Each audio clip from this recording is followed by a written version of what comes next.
താഴ്വരയിൽ ചാക്കടപ്പ് പൂക്കുമ്പോൾ മഞ്ഞണിഞ്ഞ് മുട്ടുതൊട്ട് രാത്രി മുല്ല പൂക്കുമ്പോൾ പ്രണയനില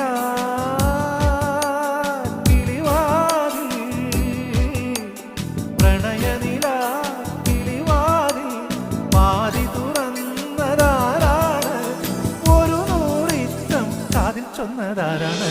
കോടമഞ്ഞ് താഴ്വരയിൽ ചാക്കടപ്പ് പൂക്കുമ്പോൾ മഞ്ഞണിഞ്ഞ് ഒട്ടുതൊട്ട് രാത്രി മുല്ല പൂക്കുമ്പോൾ